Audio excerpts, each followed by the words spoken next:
Section 1. You will hear a woman reporting a theft to an officer in a police station. First, you have some time to look at questions 1 to 3.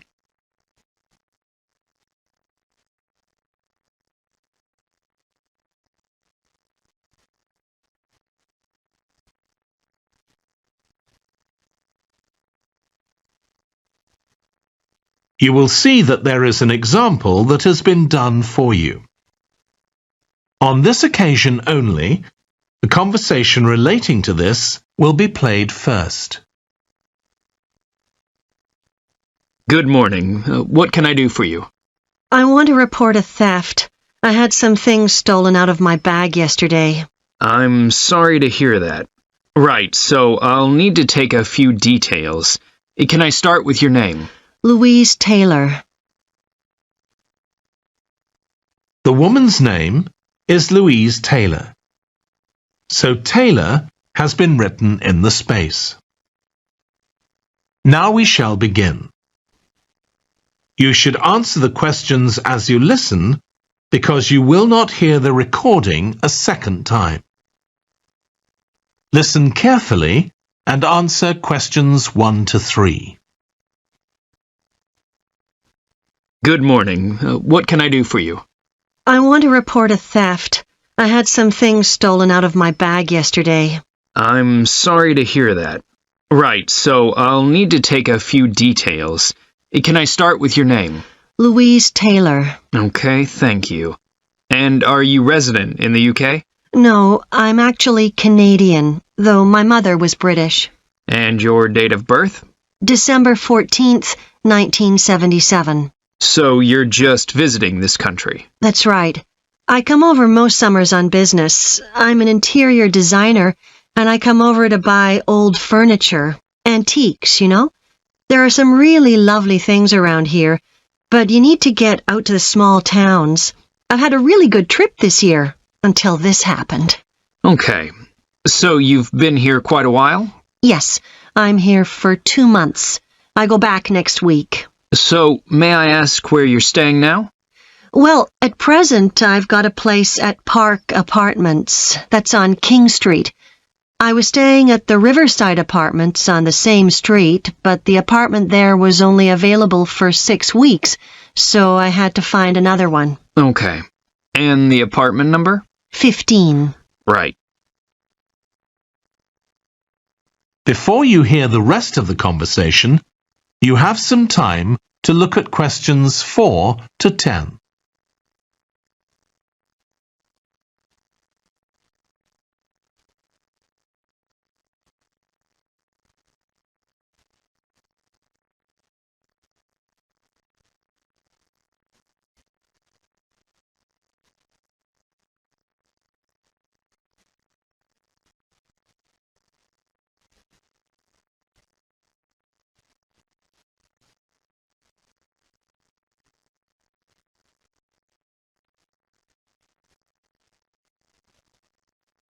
Now listen and answer questions 4 to 10. Now, I need to take some details of the theft. So, you said you had some things stolen out of your bag? That's right. And were you actually carrying the bag when the theft took place? Yes, I really can't understand it. I had my backpack on, and I went into a supermarket to buy a few things, and when I opened it up, my wallet wasn't there. And what did your wallet have in it? Well, fortunately, I don't keep my credit cards in that wallet. I keep them with my passport in an inside compartment in my backpack, but there was quite a bit of cash there, about £250 sterling, I should think. I withdrew £300 from my account yesterday, but I did a bit of shopping, so I must have already spent about £50 of that. Okay. At first I thought, oh, I must have left the wallet back in the apartment. But then I realized my phone had gone as well. It was only a week old, and that's when I realized I'd been robbed. Anyway, at least they didn't take the keys to my rental car. Yes. So you say the theft occurred yesterday. Yes. So that was September the 10th? And do you have any idea at all of where or when the things might possibly have been stolen? Well, at first I couldn't believe it because the bag had been on my back ever since I left the apartment after lunch. It's just a small backpack, but I generally use it when I'm traveling because it seems safer than a handbag. Anyway, I met up with a friend, and we spent a couple of hours in the museum. But I do remember that as we were leaving there, at about 4 o'clock, a group of young boys ran up to us, and they were really crowding round us, and they were asking us what time it was. Then, all of a sudden, they ran off. Can you remember anything about them? The one who did most of the talking was wearing a T-shirt with a picture of something. Let's see. A tiger. Right. Any idea of how old he might have been? Around 12 years old? And can you remember anything else about his appearance? Not much. He was quite thin. Color of hair? I do remember that. He was blonde. All the others were dark-haired. And any details of the others? Not really. They came and went so quickly. Right. So what I'm going to do now is give you a crime reference number so you can contact your insurance company. So this is 10 digits. 87954 82361. Thank you. So, should I contact you? That is the end of section 1. You now have half a minute to check your answers.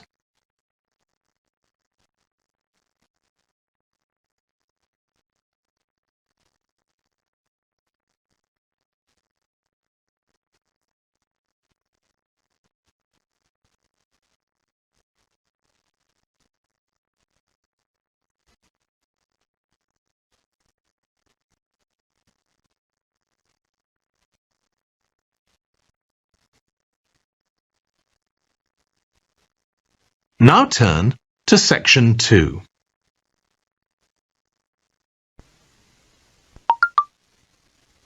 Section 2. You will hear a manager giving a welcome talk to a group of apprentices who are starting their training at the company. First, you have some time to look at questions 11 to 14.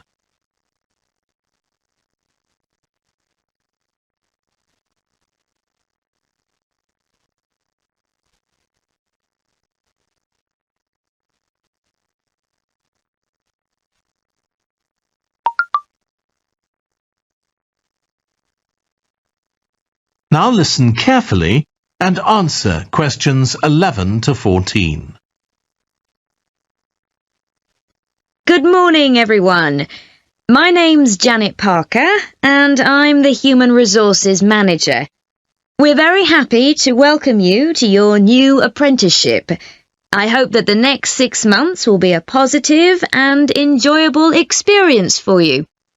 I'd like to start with some general advice about being an apprentice. Most of you have very little or no experience of working for a big organisation, and the first week or so may be quite challenging. There will be a lot of new information to take in, but don't worry too much about trying to remember everything. The important thing is to check with someone if you're not sure what to do. You'll find your supervisor is very approachable and won't mind explaining things or helping you out. You're here to learn, so make the most of that opportunity. You'll be spending time in different departments during your first week, so make an effort to talk to as many people as possible about their work. You'll make some new friends and find out lots of useful information. As well as having a supervisor, you'll each be assigned a mentor. This person will be someone who's recently completed an apprenticeship, and you'll meet with them on a weekly basis. Their role is to provide help and support throughout your apprenticeship. Of course, this doesn't mean they'll actually do any of your work for you.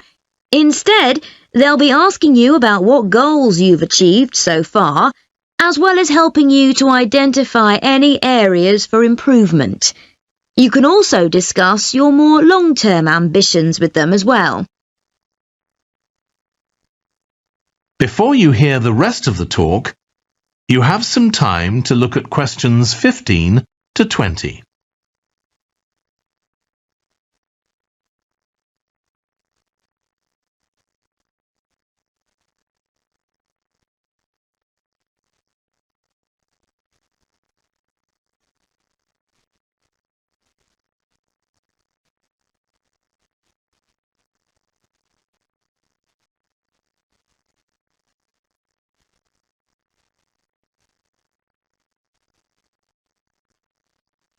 Now listen and answer questions 15 to 20. Now, I just want to run through a few company policies for our apprenticeship scheme with you. Most importantly, the internet. As part of your job, you'll be doing some research online, so obviously you'll have unlimited access for that. But please don't use it for personal use. You'll have your own phones for that. Some of you have already asked me about flexible working. After your probationary 3-month period, some of you will be eligible for this, but it will depend on which department you're in and what your personal circumstances are, so please don't assume you'll automatically be permitted to do this. I want to make sure there's no confusion about our holiday policy. Apart from any statutory public holidays, we ask that you don't book any holidays until after your 6-month apprenticeship has finished. Time off should only be taken if you are unwell. Please speak to your supervisor if this is going to be a problem. You'll be expected to work a 40-hour week, but there may be opportunities to do overtime during busy periods. Although you're not required to do this, it can be a valuable experience, so we advise you to take it up if possible. Obviously, we understand that people do have commitments outside work, so don't worry if there are times when you are unavailable. As you know, we don't have a formal dress code here. You may wear casual clothes as long as they're practical. And the only restriction for shoes we have is on high heels for health and safety reasons. Comfortable shoes like trainers are preferable. There's a heavily subsidised canteen on site where you can get hot meals or salads cheaply. Snacks and drinks are also provided, so we've decided to introduce a no-packed lunch policy. This is partly to encourage healthy eating at work, and partly to stop people from eating at their workstation, which is unhygienic. Okay, moving on to... That is the end of section 2. You now have half a minute to check your answers.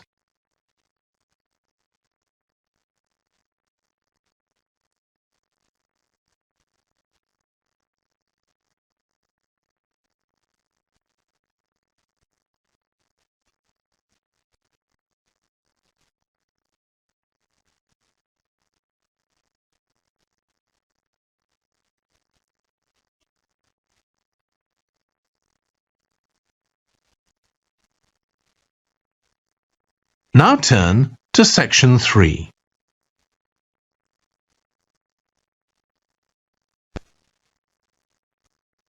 Section 3. You will hear 2 urban planning students, called Carla and Rob, discussing their presentation on cities built by the sea, following instructions from their tutor. First, you have some time to look at questions 21 to 25.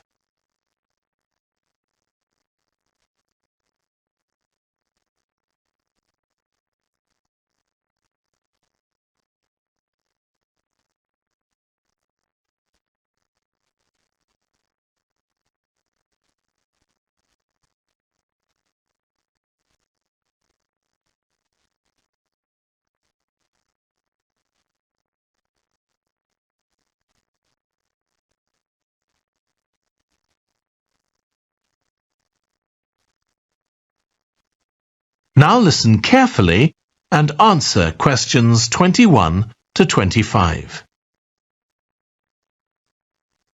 OK, so what I'd like you to do now is to talk to your partner about your presentations on urban planning. You should have done most of the reading now, so I'd like you to share your ideas and talk about the structure of your presentation and what you need to do next. OK, Rob, I'm glad we chose quite a specific topic. Cities built next to the sea. It made it much easier to find relevant information.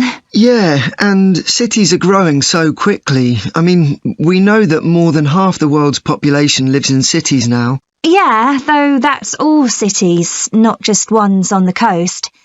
But most of the biggest cities are actually built by the sea. I'd not realised that before. Nor me. And what's more, a lot of them are built at places where rivers come out into the sea, but apparently this can be a problem. Why? Well, as the city expands, agriculture and industry tend to spread further inland along the rivers, and so agriculture moves even further inland up the river. That's not necessarily a problem, except it means more and more pollutants are discharged into the rivers. So these are brought downstream to the cities? Right. Did you read that article about Miami on the east coast of the USA? No. Well, apparently back in the 1950s, they built channels to drain away the water in case of flooding. Sounds sensible. Yeah, they spent quite a lot of money on them, but what they didn't take into account was global warming. So they built the drainage channels too close to sea level, and now sea levels are rising, they're more or less useless. If there's a lot of rain, the water can't run away. There's nowhere for it to go. The whole design was faulty. So what are the authorities doing about it now? I don't know. I did read that they're aiming to stop disposing of wastewater into the ocean over the next 10 years. But that won't help with flood prevention now, will it? No, really, they just need to find the money for something to replace the drainage channels in order to protect against flooding now. But in the long term, they need to consider the whole ecosystem. Right.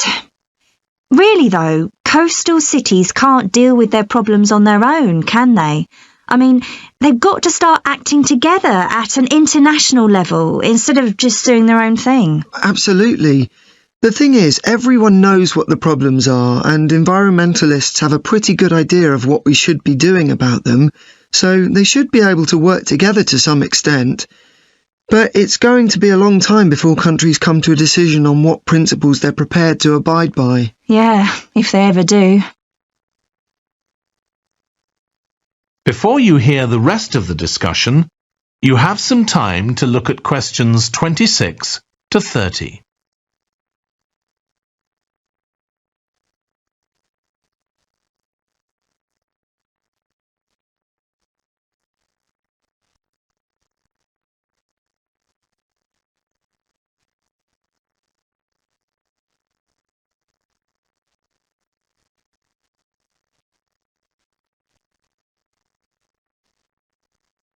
Now listen and answer questions 26 to 30.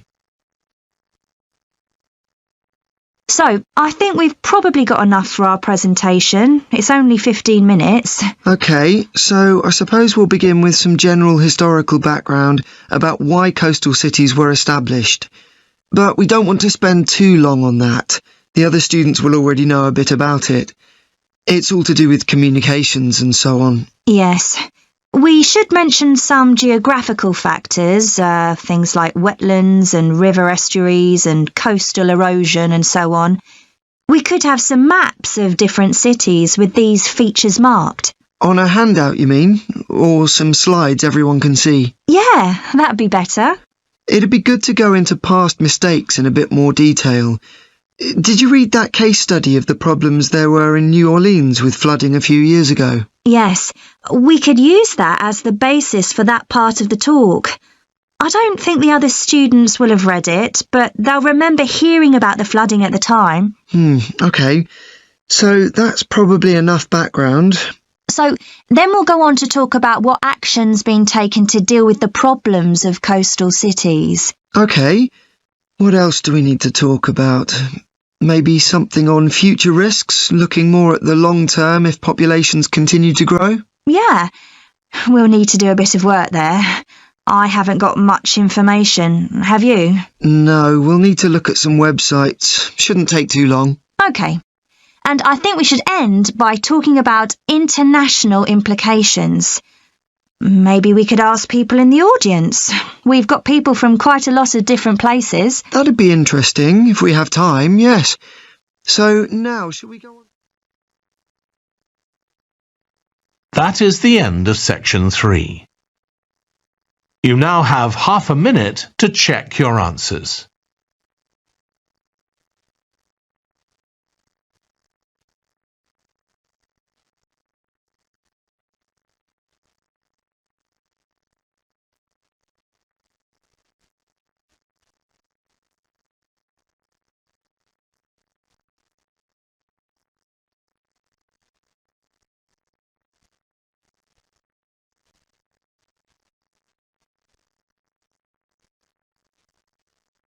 Now turn to section 4.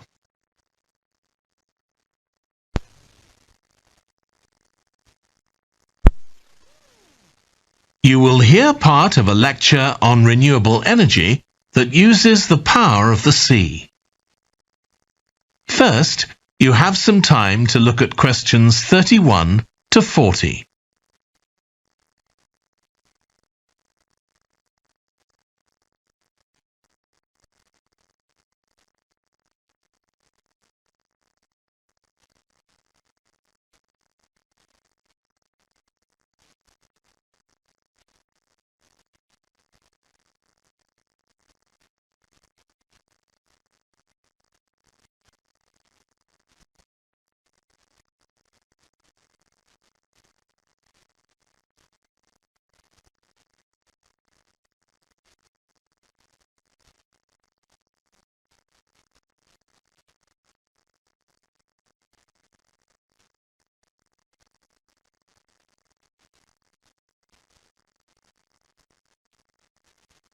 Now listen carefully and answer questions 31 to 40.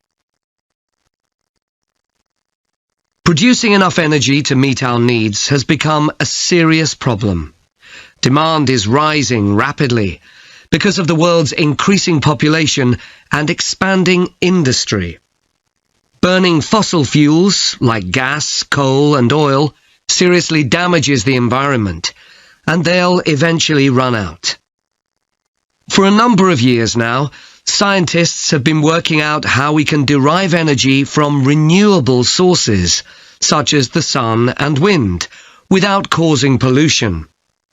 Today, I'll outline marine renewable energy, also called ocean energy, which harnesses the movement of the oceans. Marine renewable energy can be divided into 3 main categories: wave energy, tidal energy, and ocean thermal energy conversion. And I'll say a few words about each one. First, wave energy.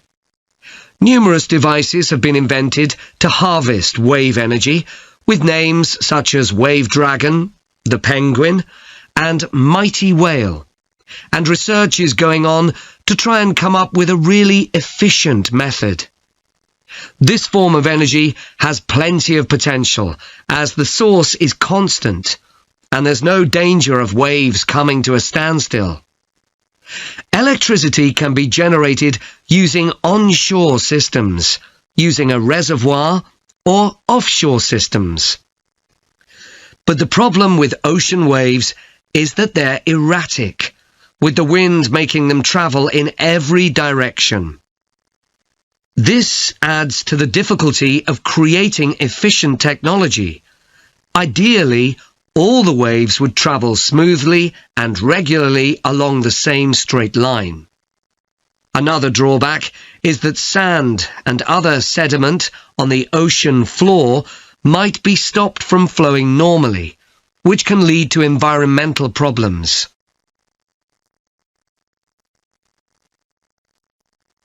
The second category of marine energy that I'll mention is tidal energy. One major advantage of using the tide, rather than waves, as a source of energy, is that it's predictable. We know the exact times of high and low tides for years to come. For tidal energy to be effective, the difference between high and low tides needs to be at least 5 meters. And this occurs naturally in only about 40 places on Earth. But the right conditions can be created by constructing a tidal lagoon, an area of seawater separated from the sea.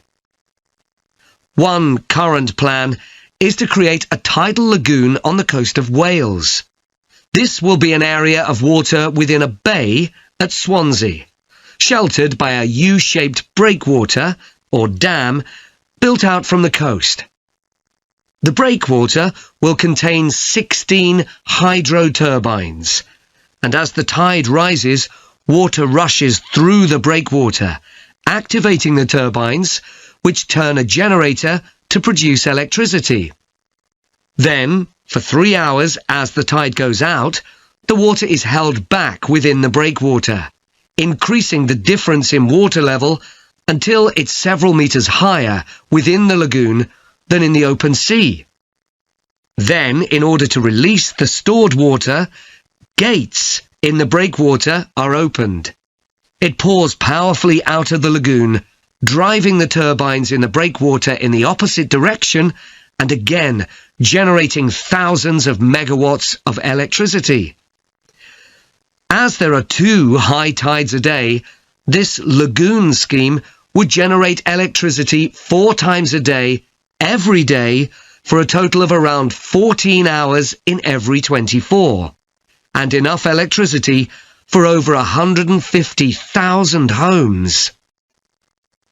This system has quite a lot in its favour. Unlike solar and wind energy, it doesn't depend on the weather. The turbines are operated without the need for fuel, so it doesn't create any greenhouse gas emissions, and very little maintenance is needed. It's estimated that electricity generated in this way will be relatively cheap, and that manufacturing the components would create more than 2,000 jobs, a big boost to the local economy. On the other hand, there are fears that lagoons might harm both fish and birds, for example by disturbing migration patterns and causing a build-up of silt, affecting local ecosystems. There are other forms of tidal energy, but I'll go on to the third category of marine energy, ocean thermal energy conversion. This depends on there being a big difference in temperature between surface water and the water a couple of kilometres below the surface, and this occurs in tropical coastal areas. The idea is to bring cold water up to the surface using a submerged pipe. The concept dates back to 1881, when... That is the end of section 4. You now have half a minute to check your answers.